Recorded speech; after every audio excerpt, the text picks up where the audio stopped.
जोधपुर में गूंजेगा सिमाई का सुरक्षा का वैश्विक विमर्श। जोधपुर पश्चिम राजस्थान की सामरिक दृष्टि से संवेदनशील धरती पर 27 फरवरी से 1 मार्च 2026 तक सीमाई सुरक्षा, बदलती जनसांख्यिकी और विधिक चुनौतियों पर अंतरराष्ट्रीय स्तर का मंथन होने जा रहा है। जय नारायण व्यास विश्वविद्यालय के विधि संकाय के सीमा जन कल्याण समिति राजस्थान के संयुक्त तत्वावधान में पीएम यूएसएचए के प्रायोजन से 3 दिवसीय अंतर्राष्ट्रीय सम्मेलन हाइब्रिड मोड का आयोजन किया जाएगा। अवैध सीमा पर विस्थापन, घुसपैठ संबंधित चुनौतियां, विभिन्न विधिक जनसंख्या की सामाजिक आयाम। 27 फरवरी को 10 बजे सम्मेलन का भव्य उद्घाटन होगा। उद्घाटन सत्र अतिथियों राजस्थान और उच्च न्यायालय के कार्यवाहक मुख्य न्यायाधीश माननीय न्यायमूर्ति श्री संजीव प्रकाश शर्मा होंगे। कार्यक्रम की अध्यक्षता विश्वविद्यालय के कुलगुरु प्रोफेसर पवन कुमार शर्मा करेंगे। सीमावर्ती क्षेत्र की चुनौतियों पर गहन चर्चा के लिए देश विदेश के विशेषज्ञ जुटेंगे। विशिष्ट अतिथि के रूप में लेफ्टिनेंट जनरल विष्णु चतुर्वेदी उपस्थित रहेंगे। मुख्य वक्ता के रूप में सीमा जागरण मंच के राष्ट्रीय संयोजक श्री मुरलीधर जी भिंडा अपने विचार रखेंगे। इसके अलावा सीमा सुरक्षा बल बीएसएफ के सेवानिवृत्त डीआईजी और सीमा जन कल्याण समिति के अध्यक्ष श्री महेंद्र पाल सिंह भाटी भी सम्मेलन में विशेष रूप से भाग लेंगे।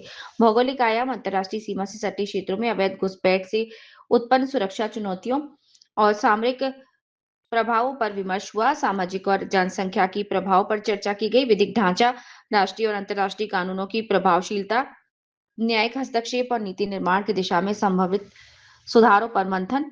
3 दिवसीय ये विचार मंथन 1 मार्च 2026 को संपन्न होगा।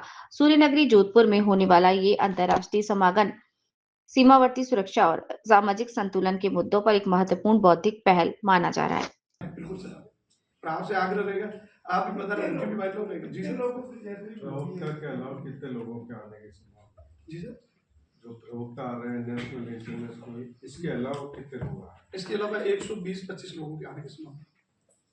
इसमें एक और चीज है कि सीमा जन कल्याण समिति जो है, इसका शुभारंभ तो पूरे देश भर में जोधपुर से हुआ था, लेकिन आज पूरे देश भर के जितने भी इंटरनेशनल बॉर्डर से जुड़े हुए जितने राज्य हैं, उन सब में सीमा जन कल्याण समिति काम करती है।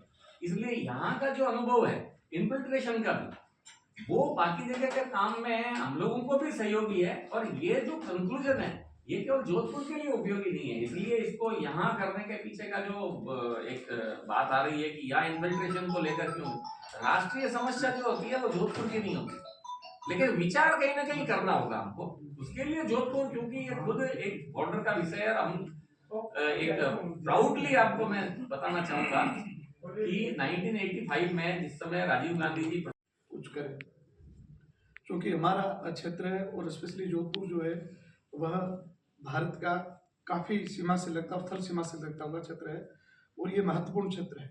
पहले भी 2 युद्ध हुए तो यहाँ सामरिक दृष्टि से बहुत महत्वपूर्ण भूमिका रही है हमारी। तो यहाँ के लोगों में नागरिक जागरूकता हो, सीमा से संबंधित क्या कुछ किया जाता है। अभी हम जानते हैं तुरंत पहले जैसे भारत पाकिस्तान के संबंध खराब रहे हैं, ड्रोन हमले, यहाँ ड्रोन से ड्रग्स तस्करी करना, इस तरह की कई बार नकली नोट भी आए हैं। इन परिस्थितियों को लेकर के कैसे हम विधि के साथ डेमोग्राफिक एंड हिस्टोरिकल परिस्थितियों को निपटने के लिए हम अच्छा नागरिकों में जागरूकता पैदा करो, ये नीति हमारे राष्ट्र निर्माण में कहीं विधि बन के हमारे काम आए तो हमें अच्छा है। इसलिए मैं थोड़ा ये जानना चाह रहा था, आपके पास कुछ डेटा होंगी क्रॉस बॉर्डर माइग्रेशन इन्फिल्ट्रेशन के, क्योंकि ज़्यादातर जो इन्फिल्ट्रेशन वगैरह है वो बांग्लादेश बॉर्डर से अधिक होता है। इसलिए डेटास तो मिल जाएंगे जो बेसिकली वहाँ के हमारे कार्यकर्ता हैं। अपनी स्तर पे अगर जो बंगाल साइड का जो डेटास है, वैसे मिनिस्ट्री ऑफ होम अफेयर्स के जो डेटास हैं वो तो आपको पता है कि वो 3 करोड़ के आसपास बोलते हैं टोटल जो माइग्रेशन, इंक्लूडिंग रोहिंग्या का 20 से 25 हज़ार का बोलते हैं। लेकिन अभी ऑथेंटिक करना थोड़ा सा मुश्किल है। अभी जो SIR का जो प्रोसेस चल रहा है उसी से थिंग्स विल कम आउट, इससे पहले तो बड़ा मुश्किल है। पाकिस्तान बॉर्डर पे सर, पाकिस्तान बॉर्डर पे इन्फिल्ट्रेशन इस प्रकार का माइग्रेशन नहीं। हाँ, इतना जरूर है कि पाकिस्तान और हिंदुस्तान जिसमें इनका विभाजन जो हुआ था हमारा ही हिस्सा था, पाकिस्तान का जो सिंध का एरिया है, तो उस वक्त उनके रिलेशंस वगैरह काफ़ी पाकिस्तान के अंदर रह गए थे। वो अभी वीज़ा के थ्रू प्रॉपर चैनल से आते हैं, और उनको यहाँ से ज़मीनें कुछ अलॉट हुई है, कुछ वहाँ पे कुछ लोगों का आना हुआ है, लेकिन बहुत ज़्यादा मात्रा में नहीं, लेकिन उनका रिकॉर्ड दर्ज हुआ है। ये सेमिनार का सब्जेक्ट तो सर यही है, illegal cross border migration and infiltration, जब यहाँ होता ही है तो फिर ये सब्जेक्ट हाँ, इसका रीजन है, देखिए आपने बहुत अच्छा क्वेश्चन किया। बेसिकली क्या है कि जो ब्रीडिंग ग्राउंड होता है हमेशा बॉर्डरिंग एरिया होता है। आपने ध्यान दिया होगा कि पाकिस्तान के साथ हमारे 3 युद्ध हुए हैं और वो कन्वेंशनल वॉर थी। उस कन्वेंशनल वॉर में चाहे 47 की रही हो, चाहे 65 की हो, चाहे 71 की हो, 71 में तो बहुत बुरी तरह से मार खाई है। और आपको पता है कि जो ईस्ट पाकिस्तान था वो कन्वर्ट हो गया किसमें, बांग्लादेश में। इतनी बड़ी भारी चोट खाई तो जनरल जियाउल हक उसमें 80s के अंदर जब वो पाकिस्तान आर्मी के चीफ थे, बाद में ही टुक ओवर, मिलिट्री कू हुआ, उन्होंने लिया तो उन्होंने बोला कि सब इंडिया को वैसे अपन जीत नहीं सकते, तो हमें क्या करना होगा, हमें छद्म युद्ध चालू करना पड़ेगा। तो छद्म युद्ध वो किसके तहत आता है? छद्म युद्ध आता है जिसको बोलते हैं अपन, जिसको बोल सकते हैं इंसर्जेंसी। तो इंसर्जेंसी जो स्टेजेस हैं वो पूरी ब्रीड ग्राउंड की बॉर्डरिंग एरिया में होती है कंप्लीट। तो हिंदुस्तान, हम जैसे सीमा जागरण मंच जो है वो पूरे हिंदुस्तान के जितने भी बॉर्डर्स हैं काम कर रहा है, वो ये अलर्ट कर रहा है कि सीमा पर इन्फिल्ट्रेशन की प्रॉब्लम हो रही है, स्मगलिंग की प्रॉब्लम हो रही है। कई बार क्या है कि बाहरी दुश्मन जो है कमज़ोर करने के लिए स्थानीय स्तर पे लोगों को पकड़ लेता है, उनको गलत कामों में लगा देता है। वो एक कमज़ोर कड़ी होती है और व्यक्ति को पता नहीं चलता, छोटे छोटे स्वार्थ में वो कई बार इंटेलिजेंस के इनपुट्स बाहर वालों को दे देते हैं, बाहर की जो चीज़ें यहाँ पर समाहित हो जाती है। तो इसलिए ये देखा गया है कि जब तक स्थानीय कम्युनिटी इस युद्ध में जो डिफेंस फोर्सेस के बीच में लड़ाई जा रही है उसमें जब तक उनका सहयोग नहीं मिलता है तो उसका वो लड़ाई बिल्कुल एक तरफा चलती है। जैसे हम कारगिल की भी बात करें, जब तक वहाँ के गडरिये कारगिल के जब तक हम लोग को इन्फॉर्म नहीं दिए होते तो हम लोग वहाँ पहुँच ही नहीं सकते थे। इसी प्रकार से पश्चिमी राजस्थान का जो ये बॉर्डर इलाका है ये अपने पंजाब से चले कर जम्मू कश्मीर पंजाब से चले राजस्थान गुजरात तक चलते हैं, तो वहाँ की जो जनमानस का चेतना करने का परम आवश्यक बात हो जाती है। इसमें शोध करने की बातचीत हो जाती है किस प्रकार से स्मगलिंग के नए नए तरीके, जैसे आपने देखा कि ड्रोन का नाम लिया, तो ड्रोन के माध्यम से स्मगल की चीज़ यहाँ पर आती है, पूरी कम्युनिटी को खराब करता है।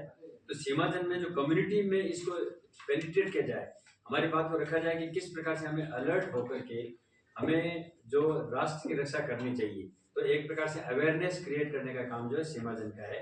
ये बिल्कुल फ्रंट पे जाके गोली से लड़ाई नहीं लड़ रहे हैं, लेकिन जब ये इन्वॉल्वमेंट हो जाता है तो एक प्रकार से एक सामुदायिक भावना बनती है और इसमें कोई धर्म की बात नहीं है, जाति की बात नहीं है, राष्ट्र एक तरफ राष्ट्र की सुरक्षा की बात को लेकर चीज़ें चलती है। अगर कोई गलत प्रवृत्ति भी विकसित हो रही है तो उसको भी रोके जाने का प्रयास होता है। इस प्रयास में सीमाजन लगा हुआ है, तो विश्वविद्यालय ने सोचा कि सीमाजन जैसा आंदोलन चल रहा है उसमें विश्वविद्यालय भी अपनी भागीदारी निभाए। इसलिए एक अवेयरनेस क्रिएट करने के लिए हम लोगों ने एक ये सेमिनार रखा है जिसमें राष्ट्रीय स्तर के जो प्रबुद्ध जन हैं उनके व्याख्यान तो होंगे, प्लस यहाँ के जो विश्वविद्यालय के जो शिक्षक गण हैं, विद्यार्थी गण हैं, उनमें भी एक चेतना जागे और इसी मैसेज को हम लोग जो वेस्टर्न राजस्थान में जो कॉलेजेज हैं हमारे यहाँ विद्यार्थी वहाँ तक इस मैसेज को पहुँचे कि किस प्रकार से कम्युनिटी डेवलपमेंट करके हम लोग सीमा की सुरक्षा देने में हम लोग किस प्रकार से अपना योगदान दे सकते हैं। ये बेसिक हम लोग वहाँ पहुँच ही नहीं सकते थे। इसी प्रकार से पश्चिमी राजस्थान का जो ये बॉर्डर इलाका है ये अपने पंजाब से चले जम्मू कश्मीर पंजाब से चले राजस्थान गुजरात तक चलते हैं, तो वहाँ की जो जनमानस का चेतना करने का परम आवश्यक बात हो जाती है। इसमें शोध करने की बातचीत हो जाती है किस प्रकार से स्मगलिंग के नए नए तरीके, जैसे आपने देखा कि ड्रोन का नाम लिया, तो ड्रोन के माध्यम से स्मगल की हुई चीज़ यहाँ पर आती है, पूरी कम्युनिटी को खराब करता है। तो सीमाजन में जो कम्युनिटी में इसको पेनिट्रेट किया जाए, हमारी बात को रखा जाए कि किस प्रकार से हमें अलर्ट होकर के हमें जो राष्ट्र की रक्षा करनी चाहिए, तो एक प्रकार से अवेयरनेस क्रिएट करने का काम जो है सीमाजन का है। ये बिल्कुल फ्रंट पे जाके गोली से लड़ाई नहीं लड़ रहे हैं, लेकिन जब ये इन्वॉल्वमेंट हो जाता है तो एक प्रकार से एक सामुदायिक भावना बनती है और इसमें कोई धर्म की बात नहीं है, जाति की बात नहीं है, राष्ट्र एक तरफ राष्ट्र की सुरक्षा की बात को लेकर चीज़ें चलती है। अगर कोई गलत प्रवृत्ति भी विकसित हो रही है तो उसको भी रोके जाने का प्रयास होता है। इस प्रयास में सीमाजन लगा हुआ है, तो विश्वविद्यालय ने सोचा कि सीमाजन जैसा आंदोलन चल रहा है उसमें विश्वविद्यालय भी अपनी भागीदारी निभाए। इसलिए एक अवेयरनेस क्रिएट करने के लिए हम लोगों ने एक ये सेमिनार रखा है जिसमें राष्ट्रीय स्तर के जो प्रबुद्ध जन हैं उनके व्याख्यान तो होंगे होंगे, प्लस यहाँ के जो विश्वविद्यालय के जो शिक्षकगण हैं, विद्यार्थीगण हैं, उनमें भी एक चेतना जागे और इसी मैसेज को हम लोग जो वेस्टर्न राजस्थान में जो कॉलेजेज हैं, हमारे यहाँ विद्यार्थी वहाँ तक इस मैसेज को पहुँचें कि किस प्रकार से कम्युनिटी डेवलपमेंट करके हम लोग सीमा की सुरक्षा देने में हम लोग किस प्रकार से अपना योगदान दे सकते हैं। ये बेसिक प्रयोजन ये है।